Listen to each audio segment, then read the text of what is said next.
കുറച്ച് നാൾക്ക് മുമ്പായിരുന്നു ഇതേ കണക്ക് ഉണ്ടെങ്കിൽ ലല്ലു ഒരു ചാറ്റൊക്കെ എക്സ്പോസ് ചെയ്തിട്ടുണ്ടായിരുന്നു. ഇതേ കണക്ക് ഫസ്മിനി അതോടെ തന്നെ ലവറുമായിട്ടൊക്കെ സംസാരിക്കുന്ന രീതിയിലുള്ളത്. അതിന് മറുപടി എന്നുള്ള രീതിയിലുണ്ടെങ്കിൽ ലേറ്റസ്റ്റ് ഫസ്മിനി ഒരു വീഡിയോ ഇട്ടിട്ടുണ്ടായിരുന്നു. ഈ ചാറ്റ് എല്ലാം കള്ളമാണ്, ഇതിനകത്തുണ്ടെങ്കിൽ ഡേറ്റോ കാര്യങ്ങളോ ഒന്നുമില്ല.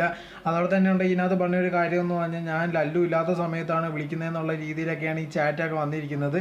എന്തായിരുന്നാലും അങ്ങനത്തുള്ള ഒരു കാര്യങ്ങളും ഇല്ലെന്നുള്ള രീതി തന്നെ ആയിരുന്നു ഫസ്മിനെ പറഞ്ഞിട്ടുണ്ടായിരുന്നു. പക്ഷേ ഇതുവരെ ഉണ്ടെങ്കിൽ ഡയറിയുടെ കാര്യം പറഞ്ഞിട്ടില്ല. ഡയറിയെ പറ്റി ചോദിച്ചപ്പോൾ ഇത് കണക്ക് പറയുന്നത് ഇത് ഞാൻ ഉണ്ടെങ്കിൽ അവസാനം പറയാൻ വേണ്ടി ഇരിക്കുകയാണ്.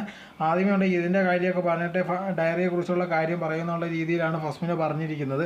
എന്തായിരുന്നാലും ഇപ്പോൾ ലല്ലുവിനെ കുറിച്ചുള്ള കാര്യങ്ങൾ കള്ള പറയുന്നത് അല്ലെങ്കിൽ അവൻ അത്ര സത്യസന്ധനാണെന്നുള്ള രീതിയിലൊന്നും ആരും പറയുന്നില്ല. പക്ഷേ ഇപ്പോൾ എല്ലാവരും ഏറ്റവും കൂടുതൽ നോക്കിക്കൊണ്ടിരിക്കുന്ന ഒരു കാര്യമുണ്ടെങ്കിൽ ആ ഡയറിയുടെ കാര്യമാണ്, അതല്ലാതെ വേറെ ഒന്നുമല്ല.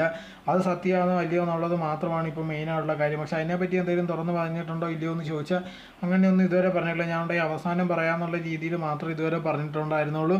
എന്തായാലും ഇപ്പോൾ ഉണ്ടെങ്കിൽ ഇതാണെങ്കിൽ ലേറ്റസ്റ്റ് ആയിട്ട് വന്ന ചാറ്റിൻ്റെ കാര്യം മാത്രമല്ലാതെ വേറെ ഒന്നും പറയുന്നതും ഇല്ല.